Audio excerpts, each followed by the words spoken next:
Hallo en welkom by Fokus, ek is Lenet Francis. Later in die program praat ons oor korrupsie en hoe dit op die been van die Suid-Afrikaanse samelewing vreet. Verskeie staatsdepartemente is in 'n warboel en belastingbetalers trek aan die kortste end weens erge korrupsie. Maar eers, vir meeste Suid-Afrikaners is dit belangrik om kort na die begrafnis van 'n geliefde blomme en 'n grafsteen op die persoon se graf te sit. 20 maande na haar man se dood is dit Karen van der Walt egter steeds nie beskore nie. Die Fokus Municipality het die graf van haar man gegrawe en aan haar verkoop, maar kan nie aan Karen 'n grafnommer verskaf nie. Regisseur Karen Dorwiel en kameraman Jan de Klerk het tydens hul besoek aan Lydenburg uitgevind dat daar nie net vraagtekens hang oor die graf van Henny van der Walt nie. Hier is hul verslag.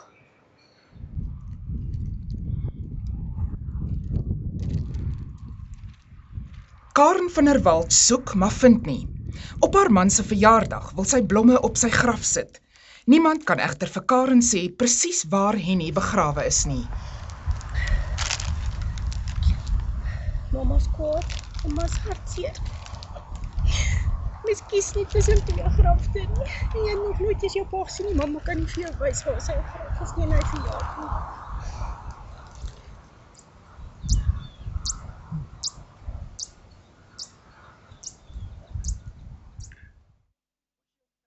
Ek wil, in my hart, ek wil nie beklei nie. Ek wil nie, ek het genoeg van my eie dinge. Ek wil net 'n nommer hê. 'n Grafnommer het Karen 19 maande na haar man se begrafnis steeds nie.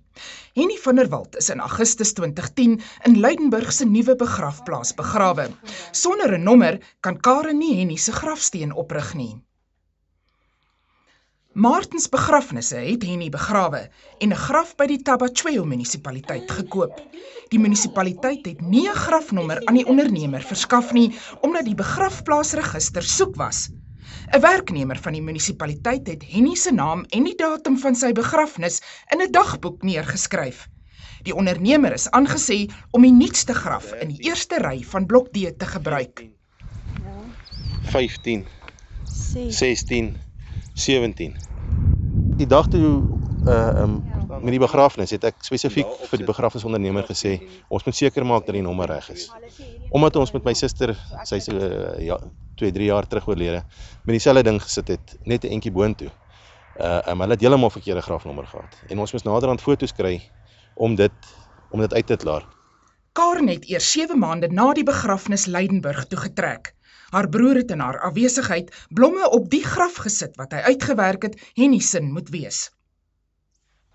Ek kan onthou daai dag toe ons hier was,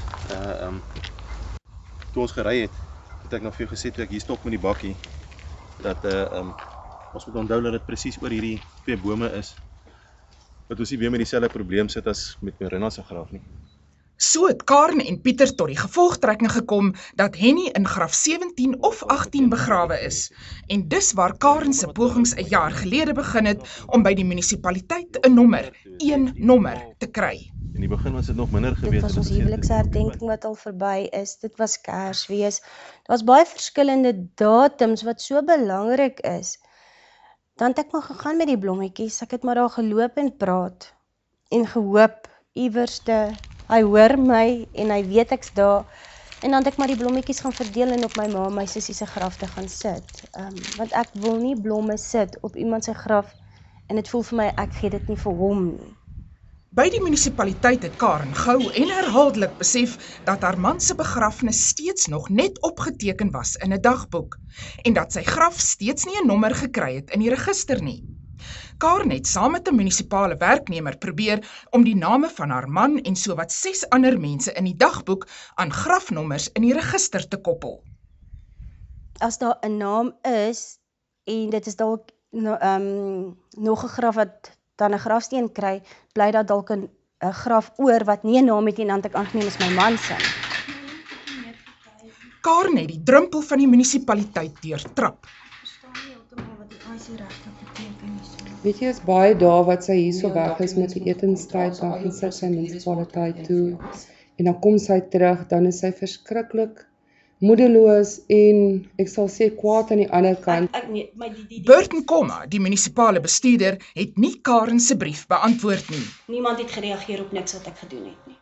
Karen het by 'n DA-raadslid gekla. Die het ook 'n brief vir Burton Komma geskryf, wat op sy beurt optrede beloof het, maar daarvan het nog niks gekom nie. Die plaaslike Highlands Panorama koerant het 'n brief van Karen gepubliseer.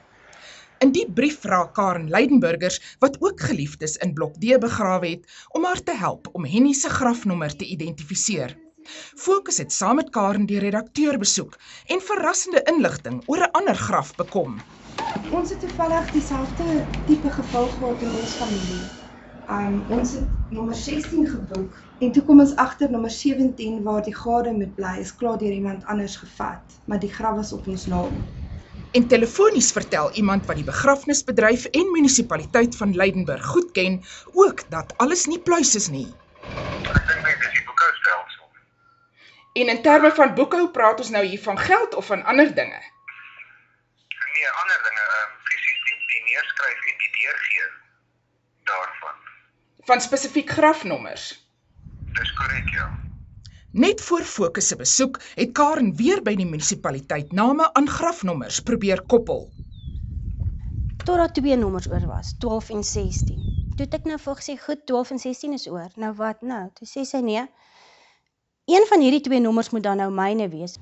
Die nasionale wet op die registrasie van geboortes en sterftes bepaal dat instansies wat mense begrawe, dit sluit nou munisipaliteite in, 'n grafregister moet hou.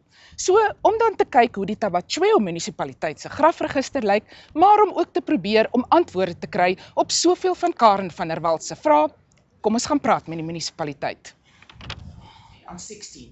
Die munisipale bestuurder het sy lyf skaars gehou. Die woordvoerder het gou die munisipaliteit verontskuldig. I understand how this mix-up happened. We don't know. We provided the number. That's definitely what we did.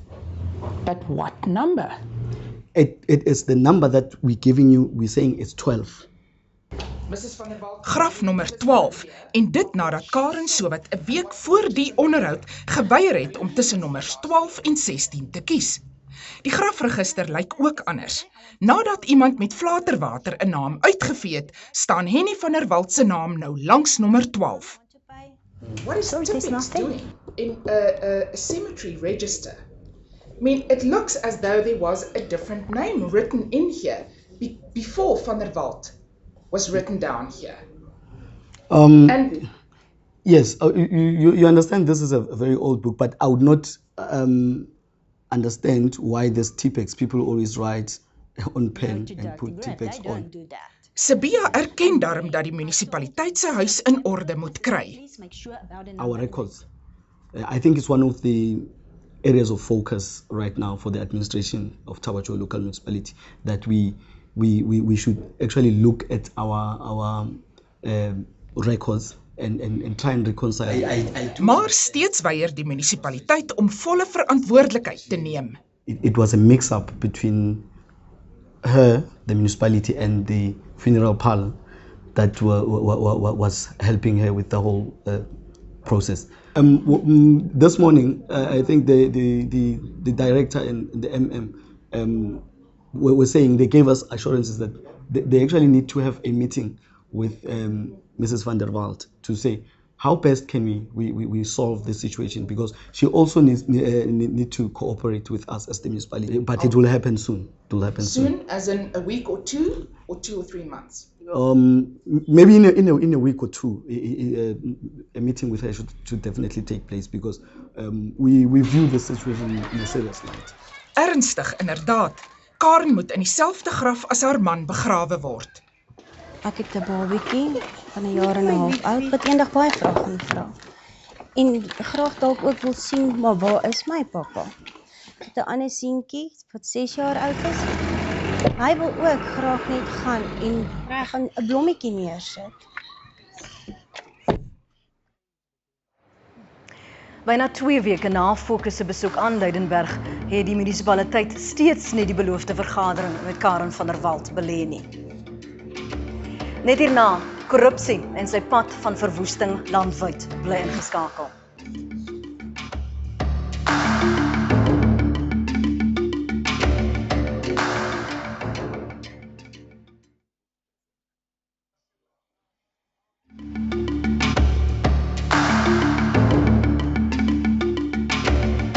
Welkom terug. Die Nasionale Beplanningskommissie beskou korrupsie as een van 9 uitdagings wat die staat in die gesig staar. Lydens die kommissie se 430 bladsy nasionale ontwikkelingsplan is die doel om armoede te verlig en ongelykhede teen 2030 uit die weg te ruim.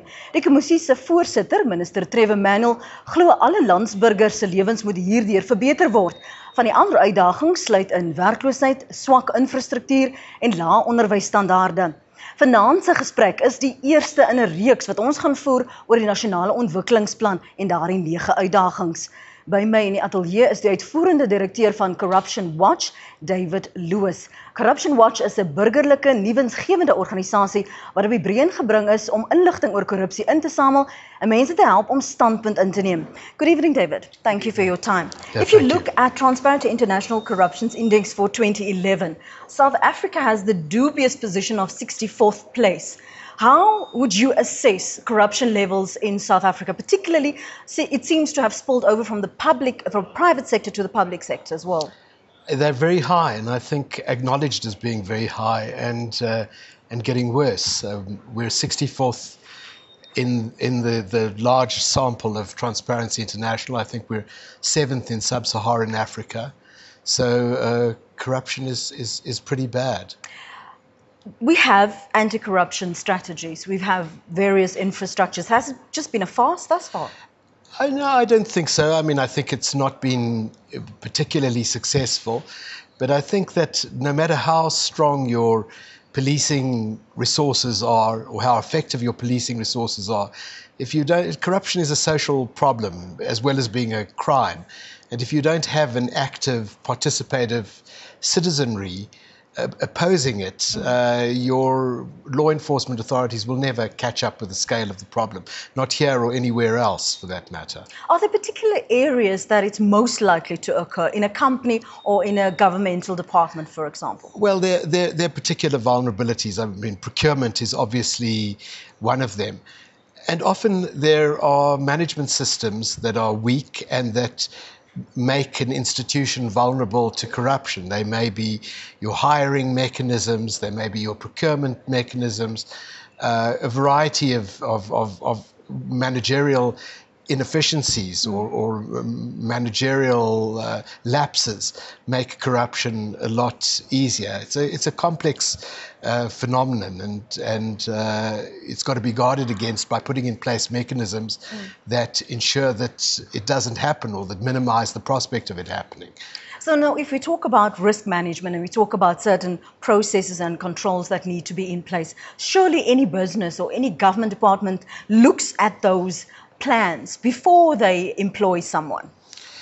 Well, I'm not sure that they do. I wish that they did. I mean, I know of examples in the public sector. Everybody knows of examples in the public sector, and I have no doubt this applies in the private sector as well, where somebody has been fired for corruption or for corrupt activities or fraudulent activities from one institution and goes and gets a job very easily in another institution, sometimes from one government department to another, or one parastatal to another, and indeed from one private firm to another.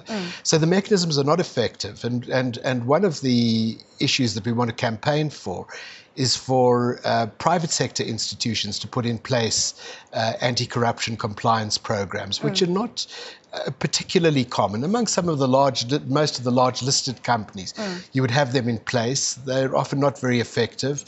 In government institutions, you have them in place. Again, their effectiveness needs to be very rigorously implemented. And there has to be leadership around the attitude towards corruption and the abhorrence towards corruption. Isn't it in most cases a case of the attitude and the apathy? Because if you look at companies, there seems to be a hesitancy to acknowledge that there's corruption in our company and to do something about it because they're so concerned about the brand and the image of the company. Yeah. You're absolutely right. I mean, I think that is often the case in private sector institutions, and it has to change. And I think it is beginning to change. But we would certainly want to campaign to make it stronger, and for companies to demonstrate their abhorrence of corruption. But what you say is absolutely right. Have you, as Corruption Watch, been able to, in a sense, take an analysis of where the loopholes are, why all these strategies aren't working? Not yet. I mean, we've only been in existence for 4 weeks, and what we want to do by appealing to citizens to report experiences of corruption is precisely to develop a database that allow us to identify hotspots of corruption, and that then allow us to do the kind of analysis and kind of research and obtain the kind of information from the public and interested stakeholders that identify the vulnerable points in systems where we have identified hotspots of corruption, or in sectors where we've identified hotspots of corruption. How are you going to help citizenry to come forward? Because I want to talk about whistleblowers in a moment, but how do you see your functioning within this realm? We are going to provide, or we are providing, a platform for citizens, members of the public, to speak out against corruption by sharing their experiences of corruption. And we will look at that data, we will feed back into our communications platforms information about what is being reported to us in an attempt to encourage even more people to report and to express their views on corruption. And so what our main strategy is to do is to give people a voice to speak out against corruption, to make sure that those in authority, be it in the public sector or the private sector, get to know the level of abhorrence against corruption and get to calculate the risks themselves of either participating in corruption or turning a blind eye towards it. And that is what our principal strategy is. There are a lot of details to it, but principally it's speak out, hold accountable those who are in power. A lot has been said about the secrecy bill in the way it's formulated now, and that, in a sense, it could muzzle whistleblowers from coming forward. Do you also see it as that?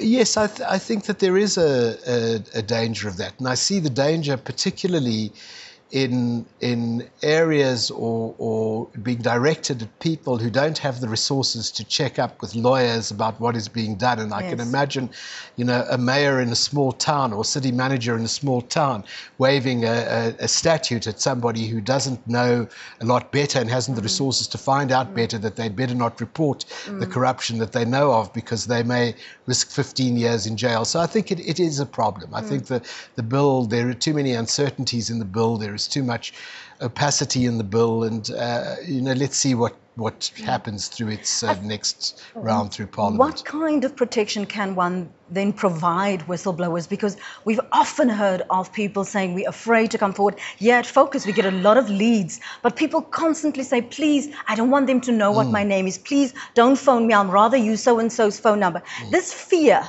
because when you continue in that realm, we're not ever going to address the corruption. There is statutory protection for whistleblowers in an act called the Protected Disclosures Act. It's quite a weak piece of legislation, or put it this way, it's good as far as it goes, but it doesn't go very far. And it only really protects people in an employment relationship. And, there are various other technicalities that I won't go into now, but that act needs to be strengthened. I mean, how we will protect people who blow the whistle through our communications platforms. I mean, we will take whatever steps we can, and then some, to ensure that our communications platforms are secure. We can't guarantee against hacking of the most sophisticated variety, but then nor can the FBI and the CIA. But we will never disclose the name of anybody who doesn't want their name disclosed. But obviously, if one wants an investigation to be conducted at some stage or another, whistleblowers are probably going to have to disclose their name, but not in all instances. Briefly, David, is there a type of employee who's likely to be corrupted or corruptible? Well, it's difficult to say, and I don't particularly want to point fingers because it does go across the board. I mean, it's often said, and I'm not sure how convinced I am by it, that mid-level employees, sometimes their jobs are under most threat, are the most vulnerable to that sort of thing. But I'm not sure if that's really true. David, thank you so much for your time this evening. Thank you. Net hierna, 'n kommerwekkende toename in mensenhandel. Bly ingeskakel.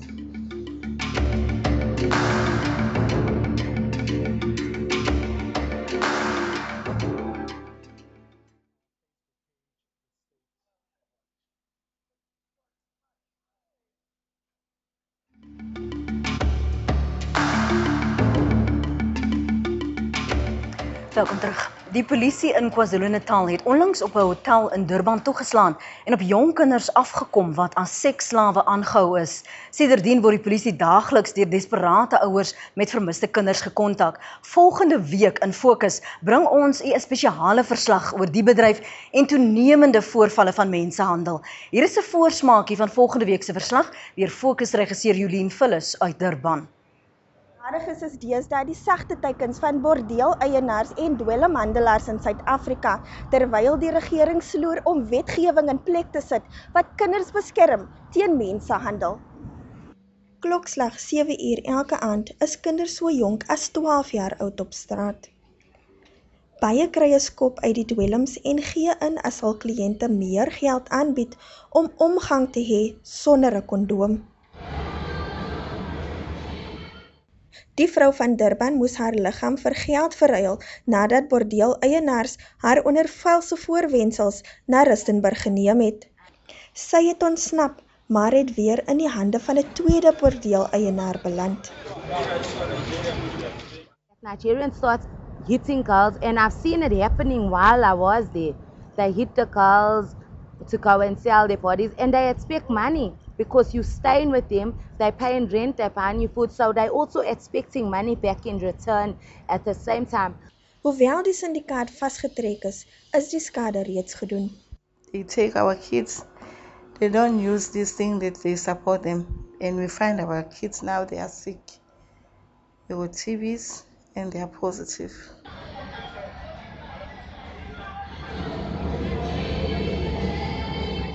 Onthou daar die spesiale verslag oor mensenhandel. Dit raak al ons kinders. Dit was dan vanaand se Fokus. Kykers se kommentaar en voorstelle is altyd welkom.